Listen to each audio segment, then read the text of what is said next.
कथेचं नाव आहे डेंजरस इश्क भाग 11. आरवीचा अगोरी खेळ आणि जुनूनचा जीवघेणा इशारा.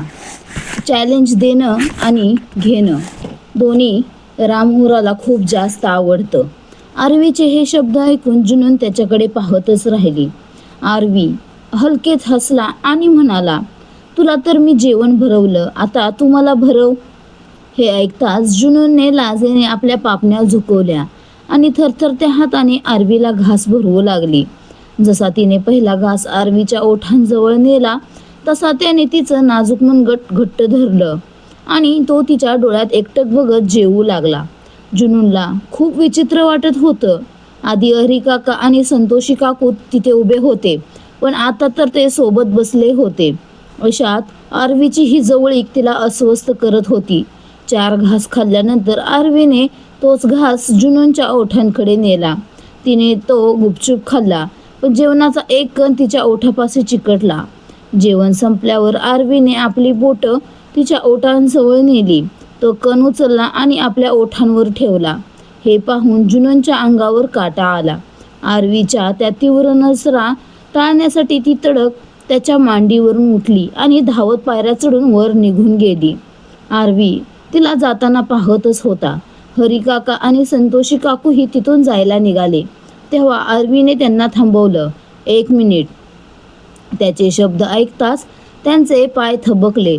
आरवी त्यांच्या समोर येऊन उभा राहिला आणि म्हणाला, जर कोणी प्रेमाने जवळ घेत असेल तर याचा अर्थ असा नाही की आपण त्याच्या अंगाला चिकटावं. समोरचा माणूस दिलदार असेल, पण आपण आपली लायकी विसरता कामा नये. लायकी विसरलात तर दुनिया विसरावी लागेल, बरोबर ना? हरिकाकांनी मान डोलावली. आरवी कठोर स्वरात पुढे म्हणाला, आज तुम्ही खूप मोठी चूक केली आहे, पण यात माझी जानम सुद्धा सामील होती. जर तुम्हाला सजा दिली तर तिलाही द्यावी लागेल आणि रामहोरा तसं करू शकत नाही, म्हणून यावेळी सोडतोय. पण पुन्हा असं झालं तर तुम्हाला माहीतच आहे मी 2दा विचार करत नाही. असे म्हणून तो तिथून निघून गेला. काकूंच्या चेहऱ्यावर भीती स्पष्ट दिसत होती. दुसरीकडे जुनून खोलीत आली आणि बाल्कनीमध्ये गेली. तिला थोडा वेळ फिरायचं होतं, पण आरवी असताना ते शक्य नाही हे तिला ठाऊकच होतं. तेवढ्यात आरवी तिथे आला आणि तिच्या समोर उभा राहिला. जुनूनने एकदा त्याच्याकडे पाहिलं आणि पुन्हा आकाशाकडे बघू लागली. अचानक आरवीच्या चेहऱ्यावर एक विचित्र स्मित दिसलं. तो सिगारेट ओढत होता. जुनून म्हणाली, सिगारेट आरोग्यासाठी घातक असते. आरवी तिरकस हसून म्हणाला, जो स्वतः मृत्यू आहे त्याला कशाची भीती? जुनून पुटपुटली, तुमच्याशी वाद घालणंच व्यर्थ आहे. आरवी सिगारेटचा धूर ओढत तिच्या जवळ आला आणि तिच्या ओठांकडे बघू लागला. जुनून त्याच्या त्या नजरांनी शहारली होती. आरवीने तोंडातला धूर जुनूनच्या चेहऱ्यावर सोडला आणि तिला जोरात ठसका लागला आणि तिचा चेहरा लाल झाला. तिचा श्वास अजून सामान्य झाला नव्हता. तेवढ्यात आरवी तिच्याकडे बघत म्हणाला, मला तुला किस करायचंय. हे ऐकून जुनून अवाक झाली. आरवीचे ते शब्द ऐकून जुनूनचा आपल्या कानांवर विश्वासच बसला नाही. ती त्याच्याकडे बघतच राहिली आणि तो तिच्या अगदी जवळ आला. जसा तो तिच्या ओठांना स्पर्श करू लागला, जुनूनने त्याला जोरात धक्का दिला. आरवी मागे रेंगाळला. जुनून रागाने ओरडली, माझ्या जवळ येण्याचा प्रयत्नही करू नका. त्या रात्री तुम्ही माझ्यासोबत जे केलं तेव्हा मी बेशुद्ध होते, पण आता जर तुम्ही असा विचार जरी केला तर मी स्वतःला संपवून टाकीन. हे ऐकून आरवी हलकेच हसला आणि पुन्हा तिच्या जवळ येऊ लागला. जुनूनचा श्वास जड झाला. तिने बाल्कनीच्या रेलिंगला घट्ट पकडलं आणि म्हणाली, मी सांगितलं ना जवळ येऊ नका, नाहीतर मी खरंच माझा जीव देईन. ती खाली वाकून बघत होती, जणू तिला तिथून उडी मारण्याची धमकी द्यायची होती. तिची ती धमकी पाहून आरवीचं हास्य अजूनच गडद झालं. तो तिच्या अगदी जवळ आला. जुनून भीतीने थरथरत होती. आरवी तिच्या चेहऱ्याजवळ झुकला आणि म्हणाला, काय झालं, अजून स्वतःला संपवलं नाहीस तू? जुनूनचा गळा कोरडा पडला. आरवी उपरोधिकपणे हसून म्हणाला, माझी मदत हवी आहे का? जुनूनला काहीच सुचेनासे झाले. जुनून काही उत्तर देणार इतक्यात आरवी अचानक वळला आणि थेट रेलिंगच्या पलीकडे गेला. त्याचा एक पाय रेलिंगच्या अगदी टोकावर होता आणि तो आता बाल्कनीच्या बाहेरच्या बाजूला लटकत होता. त्याचा एक हात रेलिंगवर होता आणि नजरा मात्र जुनूनवर खिळलेल्या होत्या. जुनूनच्या काळजाचा ठोका चुकला. तिला वाटलं तो आता खाली पडणार, पण आरवी तिथेच स्थिर उभा राहिला. त्याने आपला हात जुनूनकडे पुढे केला आणि म्हणाला, ये, आपण दोघं मिळून सोबत उडी मारूया, खूप मज्जा येईल. जुनूनचं थरथरणं आता अधिकच वाढलं होतं. ती ओरडली, प्लीज प्लीज तुम्ही या बाजूला या, तुम्ही खाली पडाल, तुम्हाला लागेल, प्लीज इकडे या. आरवी उपरोधिकपणे म्हणाला, काय झालं, तुला स्वतःला संपवायचं नव्हतं का? आता तर मी तुला मदत करतोय ना. मी इथून 1000 वेळा जरी खाली पडलो ना तरी मला ओरखडाही येणार नाही, पण तू जर एकदा जरी पडलीस तर तुझ्या अंगातलं एक एक हाड 1000 वेळा तुटेल. त्याचे हे शब्द ऐकून जुनूनने मान खाली घातली. आरवी पुन्हा म्हणाला, बरं चल, मी तुझी मदत करतो. असं म्हणत त्याने हात अजून पुढे केला तशी जुनून मागे सरकली.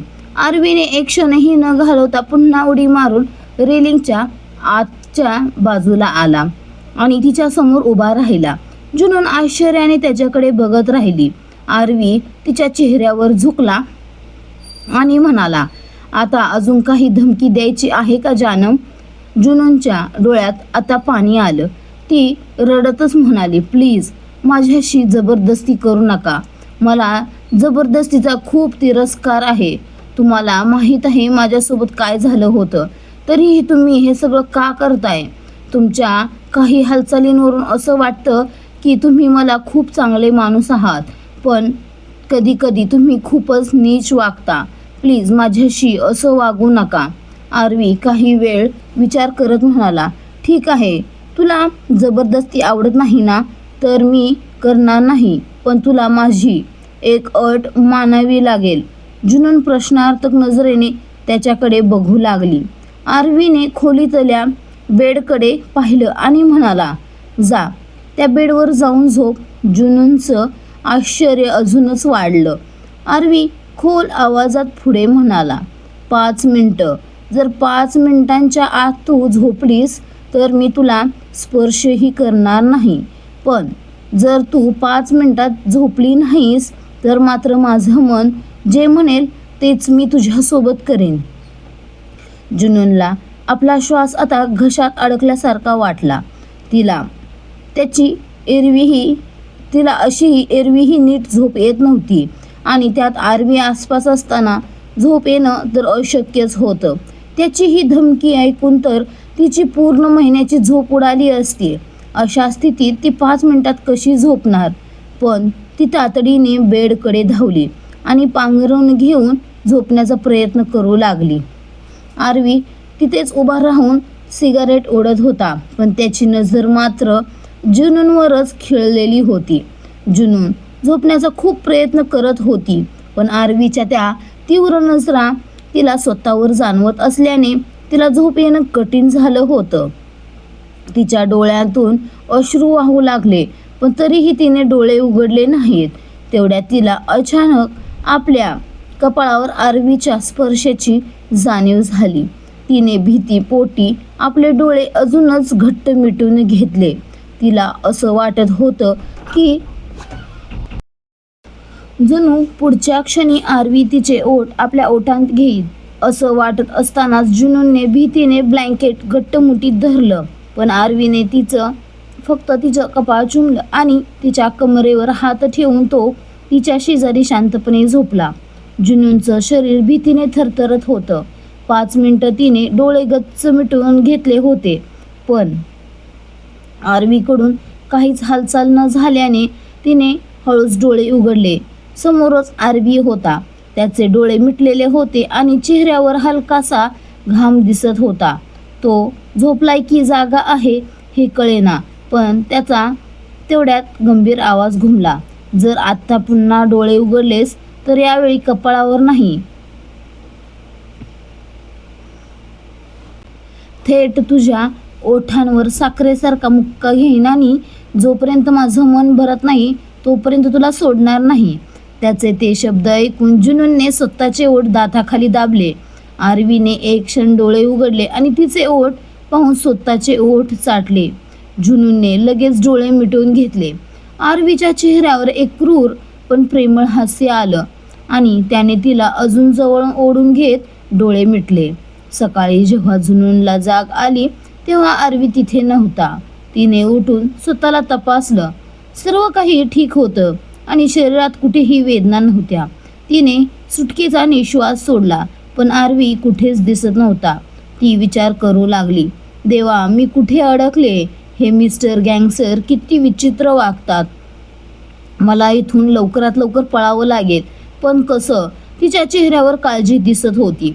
दुसरीकडे वरून आपल्या खोलीत बसून जुनूनला आरवीपासून दूर कसं करायचं याचा प्लॅन बनवत होता. तो जिम एरियात आला जिथे आरवी वर्कआउट करत होता. आरवी त्याला बघून उपरोधिकपणे म्हणाला, आज 2दा ब्रश केलायस की दात पाडून घ्यायचा इरादा आहे? वरून चिडून म्हणाला, अरे कधीतरी नीट बोलत जा. आरवी हसून म्हणाला, ज्या दिवशी तुझी वागणूक माणसासारखी असेल त्या दिवशी मी नीट बोलेन. आत्ता सांग कशासाठी आलायस? वरून थोडा अडखळला आणि म्हणाला, ते मिस्टर ग्रोवरनी आज पार्टी ठेवली आहे, तिथे एक मोठी डील होऊ शकते. आरवीने तिरकस नजरेने पाहिलं आणि म्हणाला, तू मला धंदा शिकवणार? तुला काय वाटतं मला काही समजत नाही? वरूनचा घाम सुटला. तो घाईघाईने म्हणाला, काही लोक येणार आहेत ज्यांना सॅम्पल हवंय.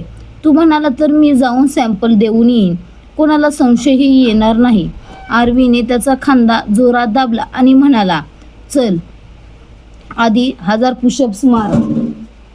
वरूनचे डोळेच विस्पारले. कसा बसा त्याने 25 पुशअप्स मारले आणि तो धाडकन जमिनीवर पडला. आरवी हसून म्हणाला, हे घे सुट्टे पैसे आणि स्वतःसाठी सेरलॅक घेऊन ये, तेच तुझ्या कामाचं आहे. असे म्हणून तो तिथून निघून गेला. वरून उठला आणि स्वतःशीच हसून म्हणाला, बस हेच हवं होतं मला. तू त्या पार्टीत गेलास की तुला किमान 5 तास लागतील आणि तुझा फोनही बंद असेल. तेवढ्या वेळात मी त्या मुलीची अशी अवस्था करीन की ती जिवंत राहण्यासाठी सुद्धा रडेल. मागच्या वेळी आगीतून वाचली होती ना ती, यावेळी मात्र नक्की जळेल. आरवी परत आपल्या खोलीत आला तेव्हा जुनून आरशासमोर उभी राहून आपले केस वाळवत होती. ओले केस खाली झुलत होते. तिला पाहून आरवीच्या ओठांवर एक हास्य आलं आणि तो तिच्या अगदी मागे जाऊन उभा राहिला. जुनूनने आरशात त्याला पाहिलं आणि ती दचकून सरळ उभी राहिली. आरवीने तिचे ओले केस हाताळायला सुरुवात केली तेव्हा जुनून दचकून एका बाजूला झाली. आरवी तिरकस नजरेने तिच्याकडे बघत जवळ आला आणि म्हणाला, तुला भीती जास्त वाटते की तुला माझ्यासोबत पकडापकडी खेळायची आहे? जुनून लगेच म्हणाली, मला तुमची भीतीही वाटत नाही आणि मला तुमच्यासोबत काही खेळायचंही नाहीये. मला फक्त तुमच्यापासून लांब राहायचंय. आरवी हसून म्हणाला, या दोन्ही पर्यायापैकी तू काही निवडलं असतं तर मी मानलं असतं, पण तू तर आउट ऑफ सिलेबस गेलीस जानम, असं तर कधीच होऊ शकत नाही. असे बोलत आरवी पुन्हा तिच्या जवळ आला आणि तिच्या मानेवरचे केस पाठीमागे सारू लागला.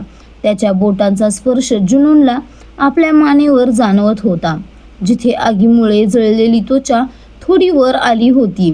आरवी तिच्या चेहऱ्याकडे बघत म्हणाला, खूप सुंदर आहेस तू. जुनून उपरोधिकपणे हसली आणि म्हणाली, फक्त चेहराच सुंदर आहे माझा, बाकी शरीर कदाचित तुम्ही बघूनही दुर्लक्षित केलंय. आरवीने तिचा गाल कुरवाळत म्हटलं, मला बाकी शरीराशी काही देणं घेणं नाही. जुनून पुन्हा हसून म्हणाली, हे बोलताना तुमच्या विवेकानं तुम्हाला परवानगी दिली का? दिलीच असेल. खोटं बोलणं तर तुमच्यासारख्या लोकांच्या रक्तातच असतं. पण माझ्यासमोर खोटं बोलू नका मिस्टर गँगस्टर. मला चांगलंच ठाऊक आहे की तुम्हाला माझ्या चेहऱ्याशी काही देणं घेणं नाही. तुम्हाला फक्त माझ्या शरीराशी मतलब आहे. पण ते आता तुमच्या काही कामाचं नाही. हे बोलताना तिच्या डोळ्यात पाणी आलं.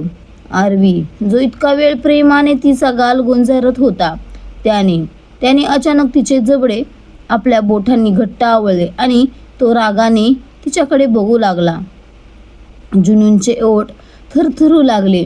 आरवी तिच्या ओठांकडे बघत म्हणाला, काल रात्री तुला किस करण्याची तीव्र इच्छा झाली होती. वाटतंय आज ती तहान पूर्ण होईल. जुनून जबरदस्तीने आपला चेहरा इकडे तिकडे फिरवू लागली. पण ती जितका प्रयत्न करायची तितकी आरवीची पकड घट्ट व्हायची. तिच्या डोळ्यातून अश्रू वाहू लागले. पण आरवीला काहीच फरक पडत नव्हता. अचानक त्याने तिचा चेहरा सोडला आणि तिच्याकडे एखाद्या डेव्हिल सारखा बघू लागला.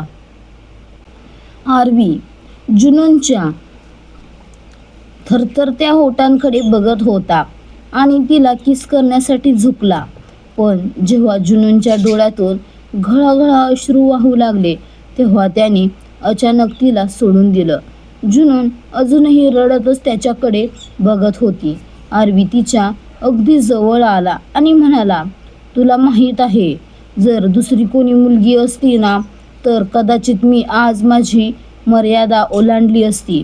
पण तुझ्या बाबतीत काय आहे कुणास ठाऊक जानम, की मी इच्छा असूनही जबरदस्ती करू शकत नाहीये. तुझे ओठ चुमण्याची खूप इच्छा आहे, पण तुझे हे अश्रू मला रोखतायत. तुझे हे रडणं थांबव ना, कारण मी आता स्वतःला आवरू शकत नाहीये. जुनून रडतच म्हणाली, काय ढोंग करताय तुम्ही माझ्यासमोर? तुम्हाला वाटतंय का की मी तुमच्या या नाटकाला खरं मानीन?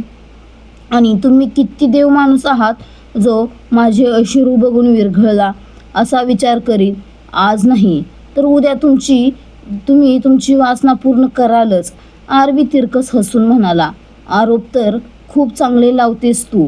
हवं तर तुझं वकिलाच्या कोर्सला ॲडमिशन करून देऊ का? जुनून रागाने त्याच्याकडे बघू लागली. ती आपले अश्रू पुसत म्हणाली, मी आरोप करत नाहीये, सत्य सांगते. तुमची इच्छा तर मला मिळवण्याचीच आहे ना, मग हे नाटक कशासाठी?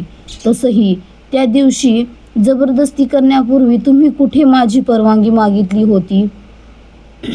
त्या दिवशी कुठे तुम्हाला हे माझे अश्रू दिसले होते? जुनूनच्या या प्रश्नावर आरवी काय उत्तर देणार? आणि वरूनचा प्लॅन यशस्वी होणार का?